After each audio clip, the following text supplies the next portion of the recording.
The sheep that are my own hear my voice and listen to me. I know them and they follow me. Once again, the sheep that are my own hear my voice and listen to me. I know them and they follow me. So I've inserted the word men, not to be sacrilegious to the text, but apply this illustration of this whole locker room. Because I see in the life of Jesus, as he interacts with his various followers, there's a lot of coaching that takes place. And so here tonight, he might just insert the same word. And to say, listen, I was talking about sheep on the hills of Galilee, but tonight we're in your locker room here, and so I want you to know, you guys, I want to know you, and I long for you to follow me. The tribe that I grew up in spent a lot of time on the first concept of that passage of Scripture and the last key phrase of that particular passage.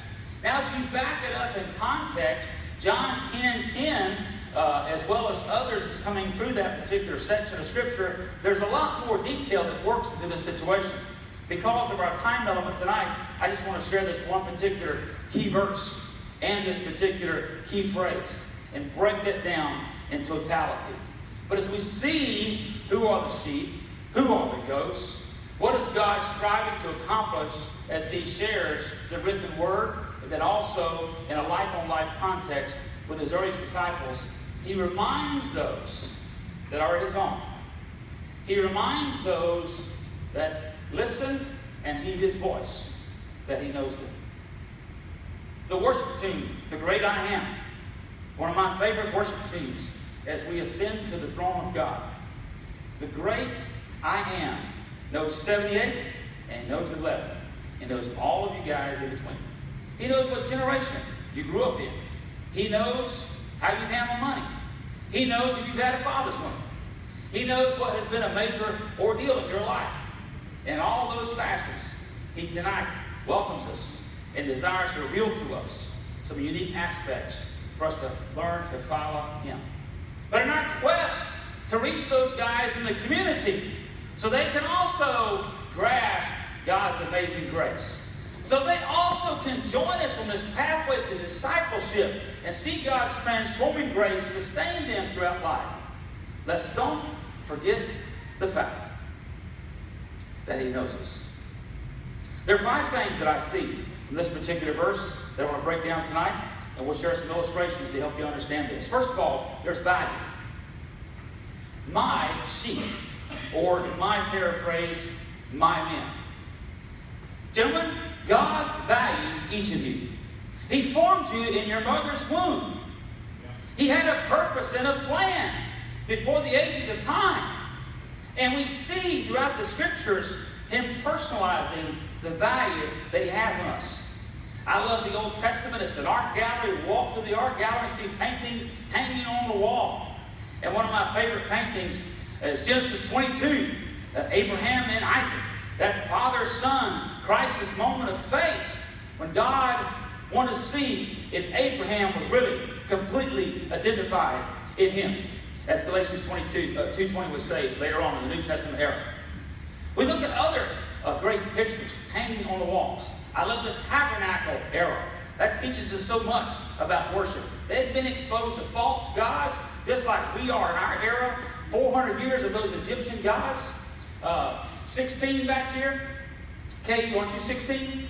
When my son was 16, we went to Tampa to ride a roller coaster called Montu. My son was a big coaster buff. So between 11 and 16, we went to a lot of theme parks, including the roller coaster capital of the world in Sandusky, Ohio. Never been there before, Cedar Point. Put that on your bucket list for a father-son or father-child trip. But we go over there, and we're standing in this long line as the roller coaster Montu is open. And my son was more into the history behind the coasters and its construction. I hadn't really researched it. I just knew it was going to be a really, great ride. So I was going just to hang out with him. But when I was standing in line, all of a sudden I began to realize why they named this ride Montu. That was literally an Egyptian god during the era of Moses. So the theme park, they're already sending subtle reminders that there are other gods that are out there, previously and currently. And when we got up there in this very enormous statue, right before you enter the ride, showed the torso of a man and a falcon head. right from the ancient days of the Scriptures in modern America. Now, I'm not being legalistic, say we shouldn't ride the ride because it's named after the Egyptian God. But it became a teachable moment for me as a dad. Say, hey, fantastic ride, enjoyed the park. But wasn't that interesting? That's what they chose. Now, I don't expect those guys to choose Elijah's chariot or something like that. But I told my son, I said, hey, when we get to heaven one day, hey, we'll be able to ride Elijah's chariot. There'll be a roller coaster waiting on you, son, because God's give you that desire of your heart. Now, I'm not so sure if it's going to be your Tigers or my Tigers playing, but there'll be some college football up there, too.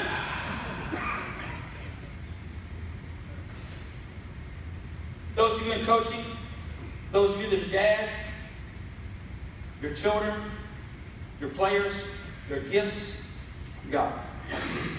How do you handle a gift? Do you appreciate it? Do you value it? My sheep, in parentheses, my men. There's value on each of you. Second, there's the voice.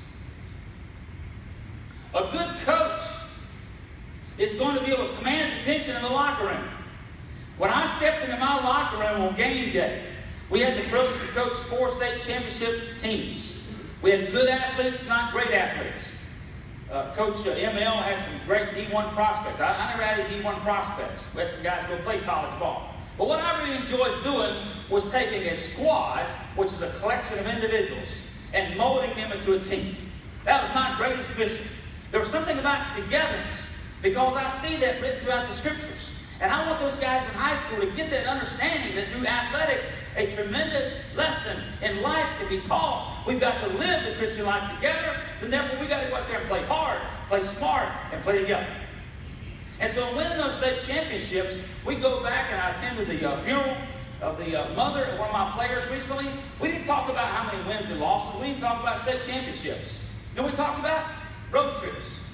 We talked about practices. And they always remind me we were the most well-conditioned team in the conference. And so they bring it up to my attention. And I said, listen, because we were playing superior talent, then in turn we had to be well-conditioned. And that was crucial to prepare us to play. Dabo Swinney preaches culture. Nick Saban preaches process. This year, culture trumped process. Now, when I was coaching, process was front and center. Let's be structured. Let's have a good practice plan. Let's make sure we have a good opportunity to evaluate our players and see what's going to be taking place. But I really learned that from watching Coach Swinney is the culture. When we won 2 years ago, the 2016 season, I took a guy whose wife is battling Alzheimer's. Hey, if you know a guy who's in a caregiving stage of his life, I hope that you're spending some time with him in a life-on-life context. A guy like that needs to have some air taken out of his blood. He needs to have some stress relief. I said, let's go down and watch the national championship celebration in Tigertown. And my wife went to visit his wife in the facility where she is today. Phil and I were there that day.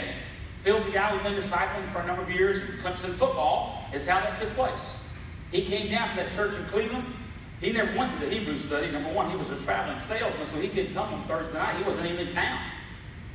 And then if he had been in town, that wasn't his cup of tea.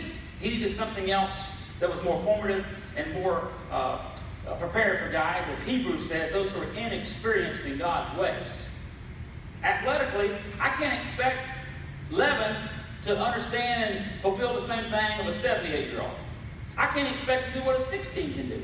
I got to meet him where he is and then see God develop him along the way, if we know our players. And so we went down to Clemson, South Carolina, and Coach Swinney, on a platform similar to this, a rectangular platform, had all the trophies from the trophy case brought out. There was the national championship front and center. There was the ACC championship. But he also included previous trophies. He didn't say this on that day, but I've shared this on my tour, just to kind of give you some connection. Hey, I went and paid honor to Tiger Stadium today, so you'll give me the benefit of sharing this with you. We didn't beat Alabama 2 years ago for the national championship. And we didn't beat Alabama this year for the national championship. We beat LSU in the Peach Bowl in 2012. 24-22. Less than a minute left in the game. Les Miles sends the managers to the locker room. You've got the game won. TV's going to go to commercial break. Let's just move on down the road to the next bowl game on New Year's Eve. So 4th and 16 inside of our 20. Taj Boyd drops back and throws a 16-yard dart to Nuke Hopkins, who's now an all-pro receiver for the Houston Texans. And Nuke Hopkins gathers in that pass amongst 3 LSU defenders and keeps the drive alive. But the clock is ticking. We're not anywhere near field goal range. We just had a chance to keep the ball. We get down the field, a couple more plays. 3 seconds, we call timeout for a long field goal. And Chris Catanzaro split the uprights. On that day, my friends, Dabo Swinney's culture was fully realized. Our players believed in what was happening in the grindstone at the practice field. You see, he had been 2-2 in his first 4 bowl games. He had made some noise in the ACC. We won conference championship under his era. But we had not beaten the big boys. So when you show up your Mack trucks, and we still had pickup trucks on the line back in those days, that was difficult for us. But we had enough skilled players to get the job done. That was also the downfall of Les Miles on that particular evening.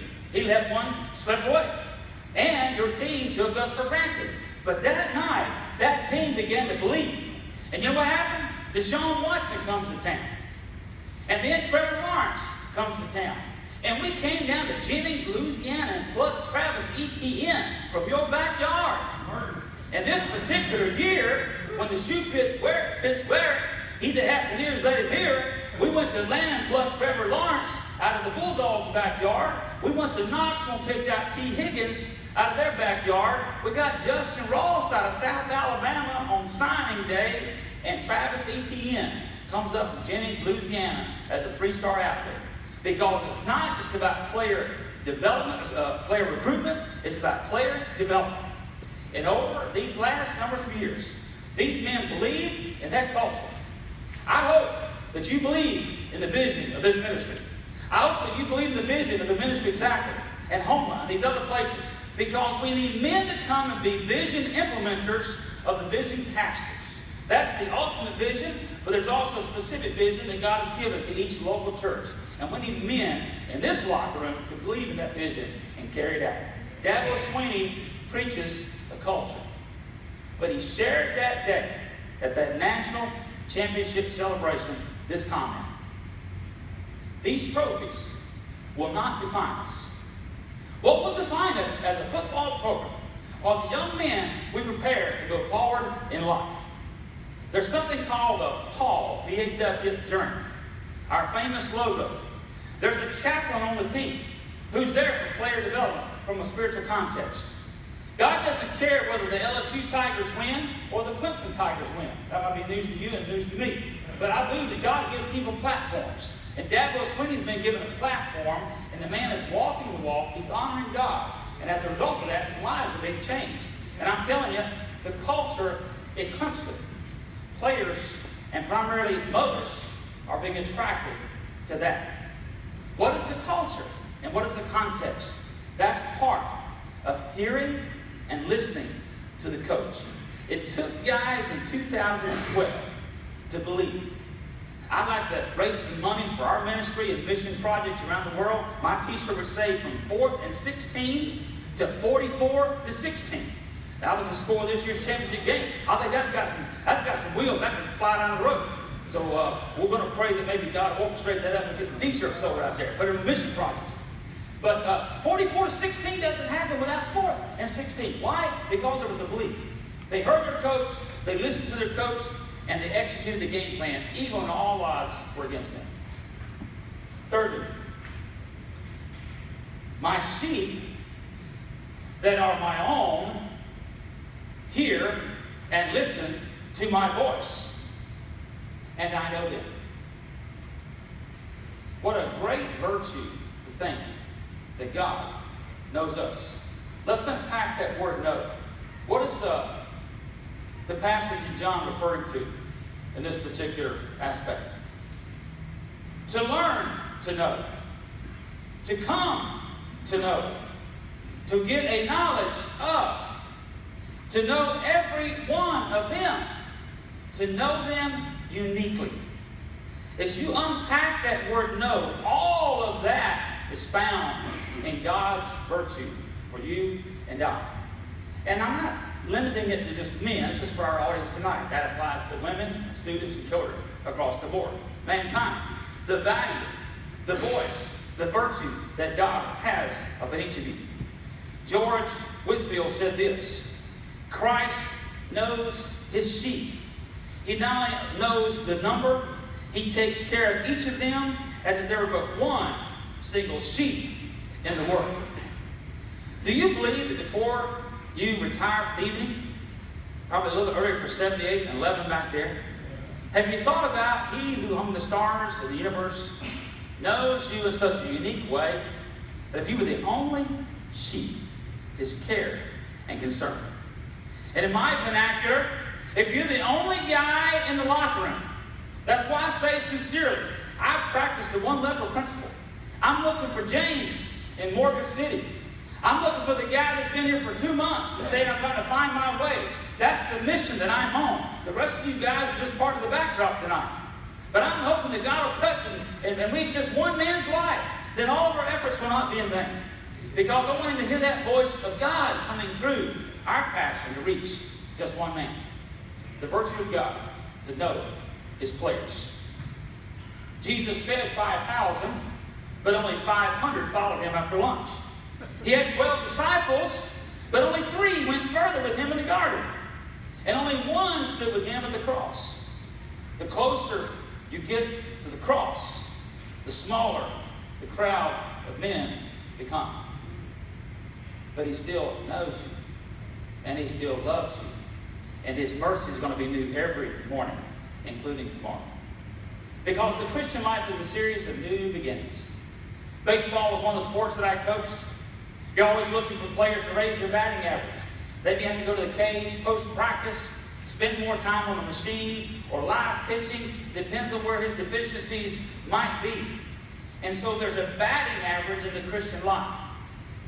We're never going to bat 1,000 this side of heaven. But God wants to see that batting average increase along the way. And he's going to have coaches and have players who are experienced in God's ways to come alongside older men to teach younger men. It could be older. You don't have to be a 78-year-old to invest in 11. Okay? That could be any of us here tonight. Let's take a man where he is and long to walk alongside and join him in that journey. Jesus knew his sheep uniquely. The great I am of the universe.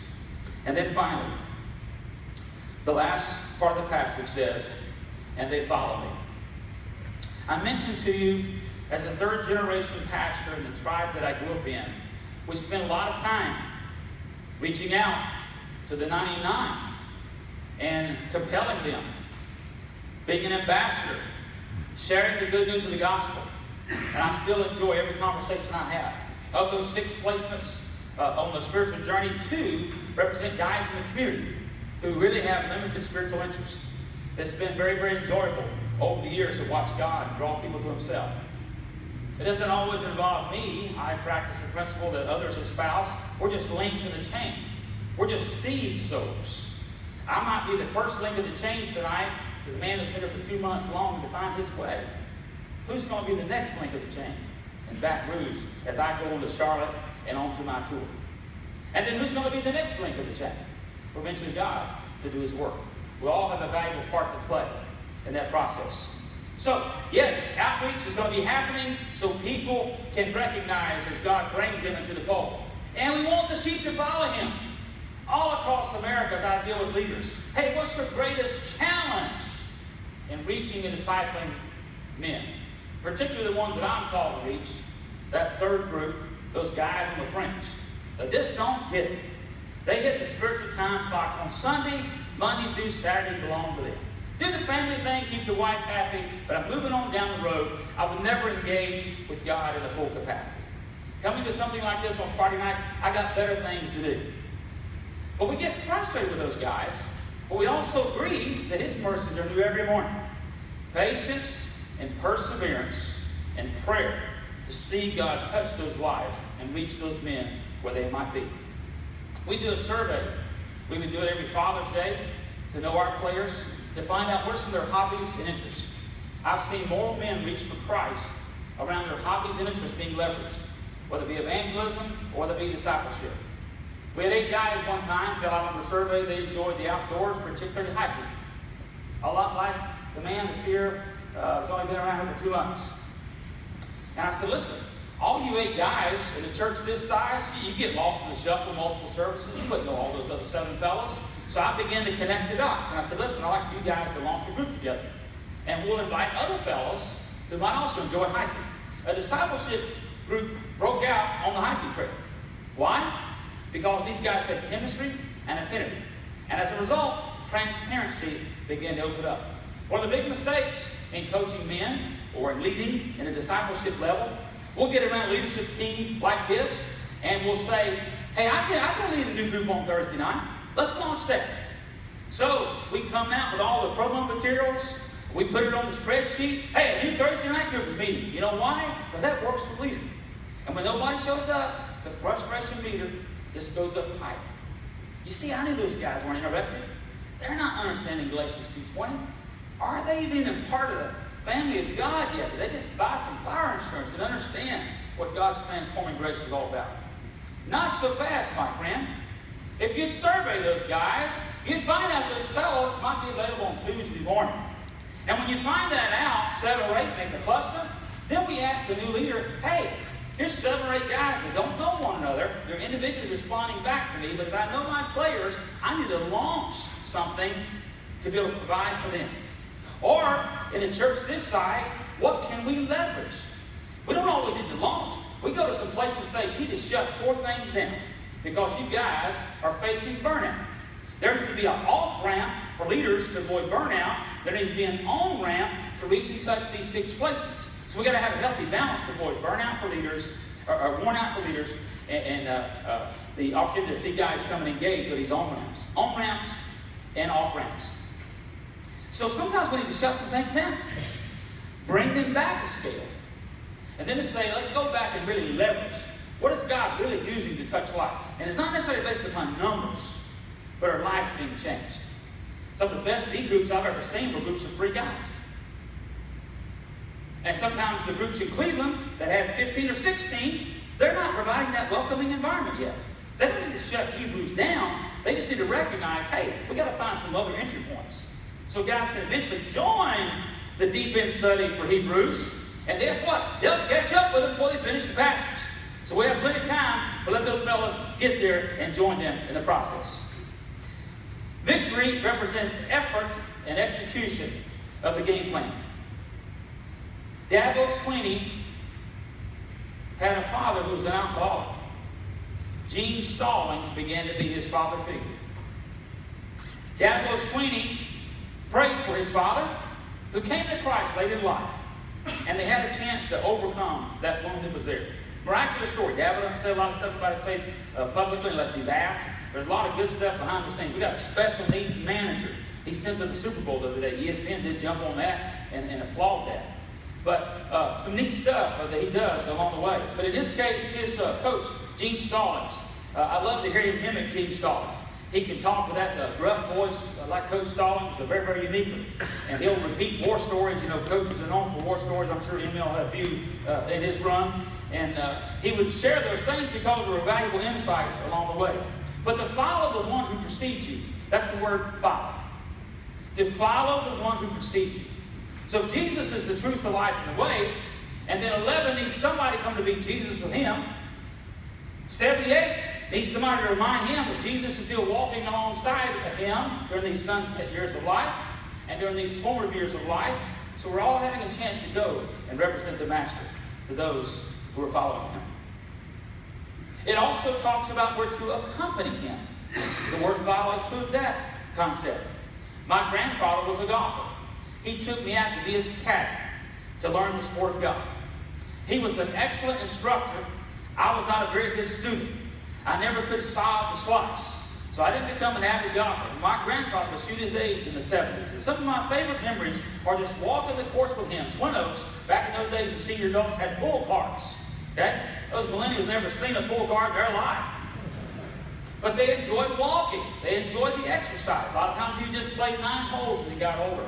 But he was investing time in me as his grandson. And I was listening to a sage describe Walter Hagen. For you old timers, that was my grandfather's favorite golfer. He had Walter Hagen irons. And so when he'd tell me, hand me that 7-iron, little pea picker. Hand me that 5-iron. Hand me that 3-wood. That was my job as a caddy. He taught me how to tend the flag. He taught me golf etiquette. That was discipleship being lived out in a parallel situation. I was following my grandfather. I was accompanying him. I was his caddy, listening and hearing his voice. It also means that you will become that ultimate follower, so that you're not just involved in discipleship. It doesn't stop with a D group. You've got to go be involved in disciple making. What did Paul challenge young Timothy? There's 4 generations. Paul, Timothy, faithful men, others also. We haven't completed the process. If Paul's trained Timothy well in the faith, follow me as I follow Christ, Timothy and others. Timothy, once you grasp these concepts, you pass them on to faithful men and trust that to reliable men who can teach others also. 4 generations. We often think about 1 generation, and it is an uphill battle to accomplish that. So again, that's good. But to go from good to great, we've got to think 4 generations. And as we stood here tonight, and we looked at the cultural aspect, that is typical of places that I go. A few senior adults trying to finish well. Whom of us are out there trying to cheer those guys on to the finish line? And then us as boomers, we're moving into those leadership positions by now, hopefully. And then those Generation Xers, the same thing. They should be ascending in leadership. Well, there's our depth chart. But we got some work to do with those final 2 generations. Yes, a student ministry can accomplish great things. Yes, a family ministry can accomplish great things. The weekends, remember, in the Marriott that I saw on the sign, those kind of things, that's all ministry to men. It's not just gathering right here like Fred Flintstone and Barney Rubble putting our buffalo hats on. That's men's ministry. We don't even believe in that where I come from. We believe in ministry to men. So every interaction we have with a man on our campus and off our campus, all those ISO dads go on my team roster. They have yet to declare affiliation, and they may go to Zachary. And I hope I'm kingdom-minded enough that I can have a chance to say, you know what, one of these dads is coming over from Zachary. Maybe he should come over to Galilee, because you're right there in his backyard. You can follow up with him. At the rally last evening, at the end of the evening, the host pastor said, listen, guys, I hope you find some foxhole friends. You take that next step in your spiritual journey. And if it happens to be one of the guys from one of the other churches, my men have freedom to go involve those guys at a 2 or 3 level. When the kingdom of God gets advanced, those kind of locking arm situations begin to happen. And so Galilee, we believe what you're doing over in Zachary, and obviously over in Homer, and some other places along the way. 4 generations. Tony Dungy, who is also from the NFL level, a tremendous ambassador of God with his humble spirit, is still accomplishing much on the athletic gridiron. He said this just recently. Being a man of God today is so far from society's norms. That's why I study sociology to the depth that I do, to understand what my men are facing. I want to know my players. I want to know the onslaught of evil that they interact with. The highlight of my ministry day is found on the inside of those 2 pages, was a Barnabas luncheon. I enjoyed the life-on-life approach. I'm not a coffee drinker. I'm not a morning person, so I don't really do many breakfasts for guys. Now, some guys like those 0600. I was in Michigan one time. They had a 0500 men's gathering. That's the earliest one I've ever gone to. God awakened me at 3:30 a.m. this morning. Now, that didn't happen in Charlotte. But I was so excited to come and do this breakfast this morning with a group of guys from multiple settings. The first church at Frank's Restaurant, by the way. I got a chance to get orientated today. There's 4 or 5 groups meeting in there. So I got to go to the first church at Frank's. And man, those guys were hungry. Those guys were really interested. So I was excited to go and share a few little seeds and to see what God might do with them. And then at lunchtime, we met with some leaders about building bridges over troubled waters. Gentlemen, not only have we got to get marriage and family right in order to have a platform in the unbelieving world, but we got to tackle this racial divide. And we've been working on that back home to increase diversity. I've got a guy from Oakland, California, and a guy from Philadelphia, Pennsylvania. And I'm in the middle of the Oreo cookie. And I'm letting these guys weigh into me as a son of the South and say, hey, what can we gain together? So the three of us meet on a regular basis. I have my own Foxhole friends. I've got my own D groups. And I'm not taking time away from my wife for us having our regular time. But these guys meet together. We carve out just a chance to get to know each other, process what's going on in life, and see, can we tackle some of these things? And we met today with leaders. That was exciting. Then I got to go to state. Fantastic. Really enjoyed it. Man, on my bucket list as a college football fan, I want to come down here on a Saturday night. Now, I don't want to see Vandy. I don't want to see Arkansas. I certainly don't want to see the Gamecocks. Okay? So my boys over there in Morgan City are working on maybe the A&M game later this year. And it's obviously got to be on a weekend when I'm not speaking and my Tigers aren't playing. But I like to come because I've heard the roar of the crowd coming to my man cave much louder decibels than any other place across America. I want to come hear for myself. And you've been so welcoming throughout your state. Very, very woman-friendly. As long as I stay below IT, I found out I'm in good shape. So I ventured up to Shreveport and some of those places. I got a text message today, hey coach, really like what you're doing down in Cajun country. Would you like to come to Shreveport? Hey dude, not on this trip. I can't cross the line. Okay? We'll come back next time to talk to you Yankees up there. But for now, we're enjoying being with you. So I can tell the dynamic is sitting here. The way you love your Cajun food. The way you love your sportsman paradise. And the thing that you forget. Hey, you're the only game in town. Auburn's got to recruit against Bama. We got to recruit just a little bit, not a whole lot, against the Gamecocks. You know, Georgia, Georgia Tech, Florida, Florida State, Miami. You're the only game in town. And you let Travis Etienne get out the back door and come to our place. Hello? This is not anointed, but you didn't know your players. That's why Travis Etienne got on I-10 and came our way. So, you've increased that, and hopefully you'll do better. Joe Gibbs is another man that's had a platform to honor God. I was a chaplain for 3 years in motor racing outreach and ministry to the NASCAR community. At the height of the sport, since Earnhardt passed away, the sport's really taken a hit. Young generation fans, I don't sit up here and watch a race for 4 hours. They got widescreen TVs now. I sit home and take it in. And so that sport is suffering. But it's neat to go over there and to interact with those guys in the race shops. 5,000 people at the height of the sport. Most unchurched people group. I heard guys from 1040 Window come through and share, and I want to support them financially and most of all prayerfully. But I'm saying God's called me to reach 1040 Main Street. I came to town to let you know there's an ISO dad out here at 1040 Main Street, in Zachary, in Covington, in Morgan City, in Bayou Vista, in Baton Rouge. Can you reach that one man? Can you follow him to the level that you'll desire to see others come to know him and join you on the journey? And there's one man that God has dropped in here tonight that says, I'm here to find my way. Is he on your radar screen? Because the woods are full of those kind of guys. Effort and execution from an athletic standpoint, the game plan for us to know our players, we'll see victory in Jesus. But J.D. Gibbs, Joe's son, passed away. Joe was going to pass the baton for J.D. to manage his race team and race shop. J.D. came down with a tremendous, unique brain disorder, and the Lord took him home recently. I didn't get a chance to go to his memorial service in person, but I watched it online. And his wife stood up there after caregiving for him for a number of years, and she said this: God mattered to J.D., not just on Sunday. Hallelujah. Does God matter to you guys tonight? Hallelujah. Do you know how much He values you? Do you know how much His voice wants to be heard?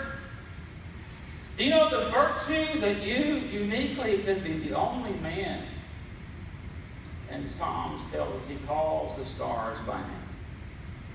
And he longs for you to experience victory in Jesus, my Savior, forever. And yet, so many guys hit the time clock on Sunday and go out and live according to their own dictates of their hearts. I'm on a crusade for God to create a spiritual awakening.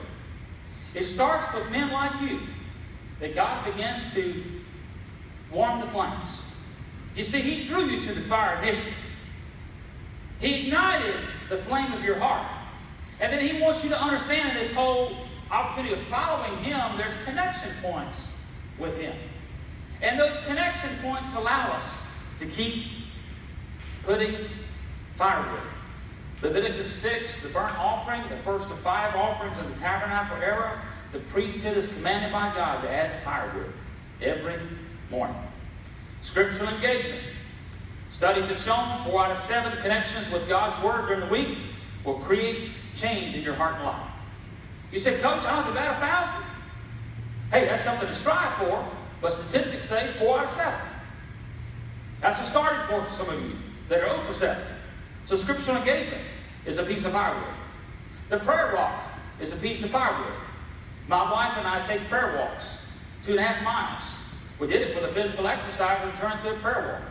She prayed for you guys coming here tonight as she loans me out around the country because she firmly believes in this mission. But those guys that go hiking, I encourage them when you get to the summit of the mountain, Mount Mitchell there in North Carolina, just pause and reflect on the beauty and majesty of the Great Smoky Mountains. But don't credit North Carolina for those, where people come to vacation by the millions. Be thankful for the creator of the universe and think about the great and mighty wonders. I was speaking to a men's group in California, in the Sequoia National Forest. They took me over to on a break in the afternoon on Saturday, stood at the base of the Ulysses S. Grant tree. They said, Coach, what do you think? I said, I need a bigger God. They don't have those kind of trees where I come from. And so I need a bigger God. That's a connection point. That's adding firewood. Doing what you're doing tonight, fellowshipping with other men. I pray that all of you will have a chance to experience fellowship at this particular level and move beyond to find some foxhole friends. Those are ways to see that take place. Stillness is one of the ways that God has been allowing me to add some firewood lately. In the busyness of life, even in ministry, to find some stillness, to be still and know that He is God. And to long just to be able to involve in solitude. Sometimes even the clutter of good things drown out the voice of God. And so I long to experience more stillness with Him. All connection points with God. Longing to experience victory. My men that are my own hear my voice and listen to me. I know them and they follow me. If Jesus knew His place, shouldn't we know ours? Our Father, I thank You for each of these men. I thank You for the opportunity to stand here and share with them during this evening. I thank You for some good old charcoal burgers. We go to restaurants and enjoy restaurant food, but it's nothing like guys getting out here at 3 o'clock in the afternoon, dodging the raindrops and cooking some burgers for these fellows that come in. Oh, taste and see that the Lord is good. It's nice to have some tasty food to go along with that. So we thank You for these fellows behind the scenes. For every invitation that went out, including my friend Jack Ortego, originally from this part of the country, but now living in St. Louis, Missouri. I thank You that he answered the call. Says, Coach, I'll send your email out. I'll invite some of my guys to come. And I've met 4 or 5 of them here this evening. Some of his Timothys, they said, hey, Jack really invested in me. I would not be here tonight. Yes, without Jesus, but also without Jack. Now, Lord, these ISO dads, maybe there's somebody here tonight. I don't know this audience, but You know them because You know your players. You know everybody in this locker room from 11 to 78. Give us that capacity to recognize that if You knew Your players, shouldn't we know ours? Give us the capacity as dads to be difference makers. Give us the drive and determination as husbands to love our wives as we love the church. If we don't get marriage and family right, what platform do we have with these ISO dads? Give us the capacity to go into our workplace environment Some of these guys are finding some tough sledding there, trying to keep their head up while their jobs got them down. But could just be that they're in the backside of the wilderness, and there's some lessons you can learn while they take in a humble spirit and a teachable spirit into those settings for you to mold and shape them into your image. What about in the community? Those in our cul-de-sac. I was in that bayou gravel road yesterday out in the middle of nowhere. But there were still a few little lake houses that guys come out on the weekends and find some enjoyment in sportsman's paradise. But each of those dwellings have souls for whom you died. And you long for us to get to know some of them. It might be over a fishing expedition, or a hunting trip, or a tailgate party at the Tiger Stadium. You would let us enjoy all those fun things. Like I told my son, Jesus is with us on this roller coaster ride. Because you wired my son to enjoy that. And it became a teachable moment when we see the Egyptian God. And so give us that capacity to leverage those hobbies and interests, those things we enjoy doing, and see the kingdom of God being advanced. I thank you for our brothers from Houma. They're here tomorrow. We'll have a chance to challenge them on developing foxhole friendships. So give us a capacity to minister to them. I thank you for an African American pastor who came all the way from New Orleans to join us today for building bridges over troubled waters. We hope to have a chance to have a Barnabas luncheon with him tomorrow before we catch a plane and head back home. I would pray for good next steps on this table tonight, or what's provided in this local church hosting us. In each of these other settings, I pray that, Lord, they'll be able to have also a fully developed game plan. They will develop a culture, much like Coach Sweeney has developed in Clemson, South Carolina, that will show that while there is a process in the discipleship pathways, the culture, the environment, the life on life, sharing life as well as Paul challenged leaders in his day. Help us to be willing to share our life. A missionary in Indonesia says it takes 1,000 cups of tea before they see one conqueror. That long to build trust. Could we have one cup of coffee? Could we have one hiking trip, one fishing expedition, or one ticket as we take guys to Clemson? All for the purpose of just being a regular Joe and not a holy Joe. So we could see your hand on display and drawing men to yourself. And all the men of God said. Amen. I'm going to come back for a prayer huddle in just a few moments before we dismiss. But I know there's some comments about next steps. Maybe some of the guys are here tonight. And so Bax or whomever wants to come up and share. And then Pastor Jeff will pray during our huddle time. Thank you, Coach K. Praise the Lord for you.